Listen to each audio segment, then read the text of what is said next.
பாரம்பரியமும் பெருமையும் கொண்ட மலையாள மனோரமா பத்திரிகை நடத்துகின்ற இந்த சிறப்புக்குரிய கலை இலக்கிய திருவிழாவில் பங்கேற்று பேசுவதில் நான் மிகுந்த பெருமை அடைகின்றேன், மகிழ்ச்சி அடைகின்றேன். I'm happy to speak at this prestigious art and literature festival organized by the Malayalam Manorama, one of India's oldest newspaper, serving the nation since 1890s. Even though I'm outside Tamil Nadu now, I don't feel like being away from home. Looking at all of you, I feel like being at a place that is as close as and welcoming as my own home. அந்த அளவுக்கு ஒரு அன்பையும் வரவேற்பையும் கேரள மண்ணில் நீங்கள் இன்று எனக்கு அளித்திருக்கின்றீர்கள். I feel honored to speak on the topic literary and linguistic ethos in Dravidian politics, as it is a subject to the heart of Tamil Nadu's identity and history. The Dravidian political movement in Tamil Nadu, known for its strong linguistic and cultural pride, has held long the literature and language as its foundation pillars. This fusion of literary, linguistic and political ethos created a powerful identity that profoundly shaped Tamil Nadu's social and political landscape. The cultural, political and linguistic ties between Tamil Nadu and Kerala go back a long way. When it comes to literature, language and politics, both states have a lot in common.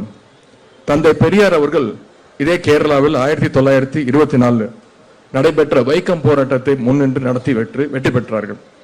அதேபோல் கேரளாவில் பிறந்த திரு TM. Nair அவர்கள் தான் தமிழ்நாட்டில் நீதி கட்சியின் தொடக்க புள்ளியாக இருந்த தென்னிந்திய நல உரிமை சங்கத்தை ஆரம்பித்தாங்க. அது தமிழ்நாட்டில் புதிய அரசியல் எழுச்சியை ஏற்படுத்தியது. Tamil Nadu and Kerala governments conducted multiple events to commemorate and honor the centenary year of the Vaikom protest. Tamil Nadu and Kerala are two of the most progressive states in India.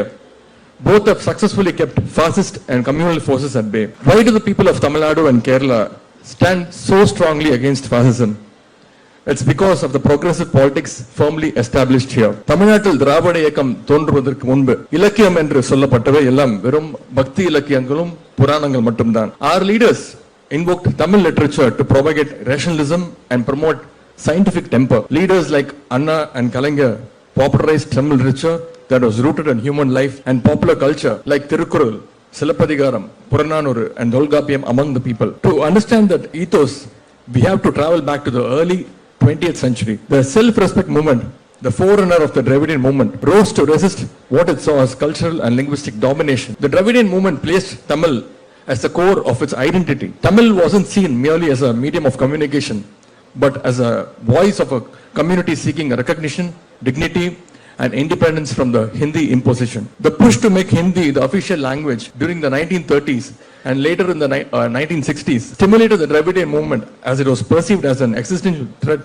to Tamil culture and linguistic identity. The Dravidian movement recognized the potential of literature to serve as both a cultural force and a vehicle of social change. Certainly, Periyar's writings, manifestos and editorials condemned caste-based oppression, male-dominant practices, rigid social structures. He voiced for the self-respect for everybody. Our leaders harnessed literature as a tool to connect with the masses. Perading Anna and Dr. Kalaignar's speeches, infused with literary references, poetry and wit, made the political philosophy of the Dravidian movement easily understandable to all the masses. Our leaders' work echoed the Dravidian movement's core values of equality, rationalism and anti-religious beliefs. The impact of this literary and linguistic ethos on social endures today and reflects in Tamil Nadu's language policies, cultural festivals and educational curricula that preserve the unique Tamil identity. Even today, the pride in Tamil language and literature fuels policies and discussions about the state autonomy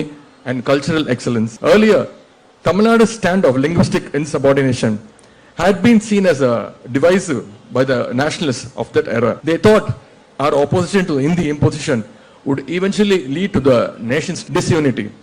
However, after many decades, history has proved otherwise, that so-called nationals who still want to impose Hindi on all the non-Hindi speaking states are indeed divisive and a threat to the national unity. So I am standing in front of you with a sense of pride that struggles carried out by the Dravidian movement in Tamil Nadu have in fact saved most of the Indian state languages from falling prey to the Hindi imposition.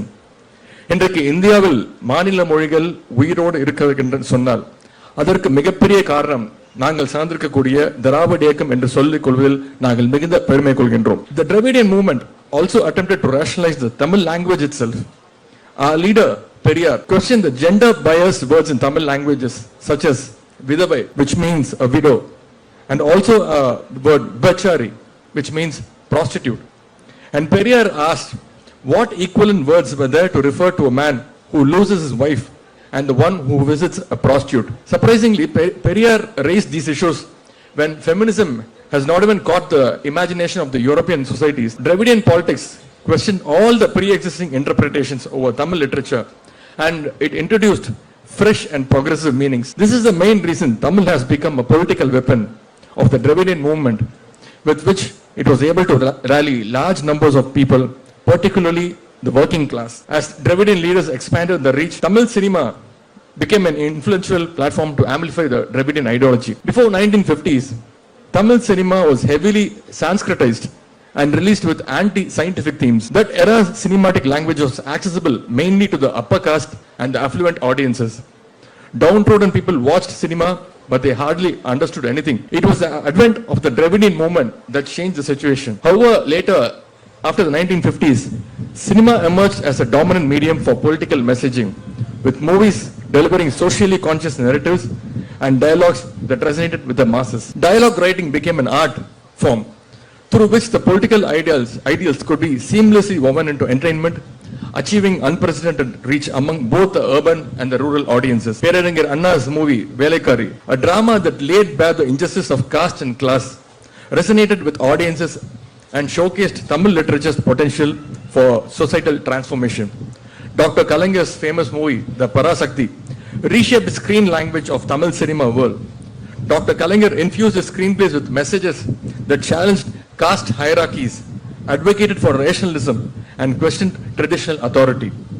His use of culturally resonant dialogues made the Dravidian ideology relatable and impactful, paving the way for political aspirations through the emotional power of cinema.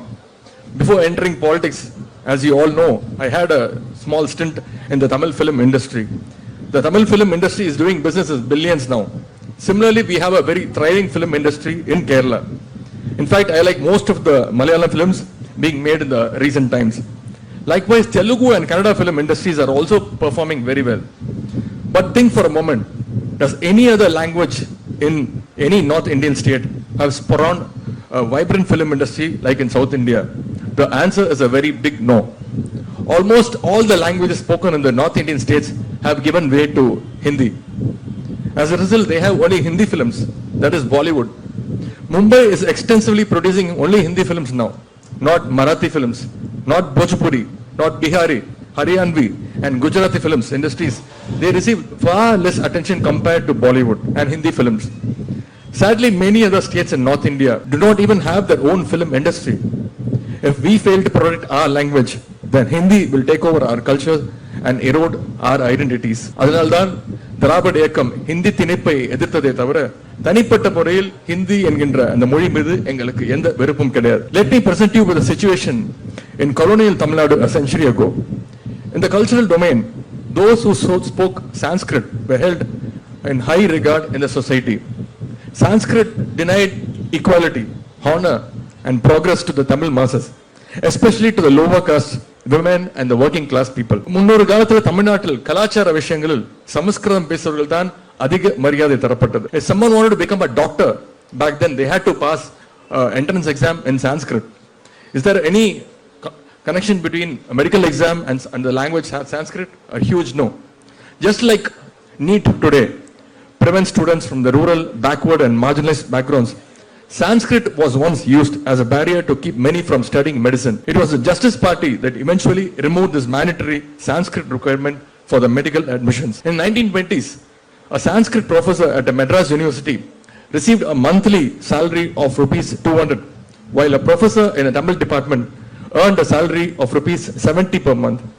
I think you people might very well know which community would have benefited out of Sanskrit. A significant aspect of the Dravidian movement was its emphasis on the linguistic purity, or it's called a Tani Tamil Iyakam, a pure Tamil movement, which aimed to eliminate Sanskrit influences from Tamil by consciously developing vocabulary that avoided Sanskrit roots. Dravidian leaders and intellectuals promoted a form of Tamil that reinforced Tamil Nadu's cultural autonomy. Thandai Periyar launched a vehement propaganda against the Sanskrit supremacy, which was forced upon the Tamil people in their ritual and cultural activities. However, at the same time, Thiru C. Rajagopalachari's government decided to introduce compulsory Hindi in the schools in the 1937. Periyar predicted that they were imposing Hindi first with the aim to bring in Sanskrit subsequently. Hence, Periyar announced agitation against the move to introduce Hindi in the schools. This protest started in 1937 and continued till 1940s. This protest succeeded in preventing Hindi imposition. This is famously called the first Tamil language struggle. தமிழ்நாட்டில் ஹிந்தி தீர்ப்புக்கு எதிராக 100க்கும் அதிகமானவர்கள் தங்களுடைய இன்னுயிரை நீத்தார்கள். அவருடைய தியாகத்தை போற்றும் வகையில் ஒவ்வொரு ஆண்டும் ஜனவரி 26ஆம் தேதி திராவிட முன்னேற்ற கழகத்தின் சார்பாக மொழிப்போர் தியாகிகள் தினம் பொதுக்கூட்டங்கள் ஒவ்வொரு ஆண்டும் நடத்தப்பட்டு வருகின்றன. மொழிப்போர் தியாகிகள் நினைவாக மணிமண்டபங்கள் கழக அரசு கட்டியுள்ளது. அதுபோல் அவருடைய குடும்பத்தாருக்கு ஓய்வூதியம் வழங்கப்பட்டு வருகின்றது. தமிழ்நாட்டுடைய முக்கிய சாலைகள் மேம்பாலங்களுக்கு மொழிப்போர் தியாகிகளுடைய பெயரை முத்தமிழ் கலைஞர் அவர்கள் சூட்டியுள்ளார்கள். Even last month, Doordarshan's Tamil Nadu division, DD Tamil, hosted a Hindi month celebration. Our Tamil Nadu governor, Thiru R.N. Ravi, also participated in it. Our party, DMK's student wing, held an agitation before the DD Tamil office in Chennai. Our Dravidian model government's Honorable Chief Minister, Thiru Muthuvel Karunanidhi Stalin, came down heavily on the governor because the governor had the history of evading Dravidian ideologies. The DMK continued to champion the Tamil pride in the face of policies seen as a threat to the Tamil identity, such as the new education policy and initiatives for centralized education standards. These policies, such as the NEET, undermines Tamil Nadu's autonomy, leading Dravidian parties to reinforce the commitment to Tamil pride as both a cultural and political stance. The modern Dravidian ethos continues to invoke figures like Thiruvallur, the legendary Tamil poet, as symbols of the regional pride and cultural depth. However, the fascists steal our poets also by coloring them with saffron. The Dravidian ethos is also reflected in Tamil Nadu's language policies in educating and public life, maintaining a strong focus on Tamil as the state's principal language. All the political parties in Tamil Nadu, except the BJP, need to emphasize the two-language formula introduced by the DMK in order to survive in the Tamil Nadu political landscape. You may remember through R.N. Ravi refusing to read the word Tamil Nadu in the state assembly, and instead he used the word Tamilagam. However, our Honorable Chief Minister, he boldly passed a resolution inside the assembly, rejecting what was read by the governor and accepting what was originally written in the speech prepared by the Tamil Nadu government. This sentiment, this emotional bond with our language, literary works will continue forever. The states of Kerala and Tamil Nadu have a deep love towards our culture. We both of us face a threat from the BJP, which is trying to impose its vision of one nation, one election, one culture, one language, one food, one dress code, and one religion on us and all other Indian states. Let us join hands and stand together to protect our languages, our cultures, and our literature from all the states in India, especially from the fascist force of the BJP. And I want to tell you that I still have the brick safely with me. And whenever the union government is allotting the fund, I am ready to give it to the government. And in conclusion, I am proud to say that I come from this Dravidian legacy. I represent the idea of Dravidian life, and I will do it till the end of my life, whether we are in the power or not.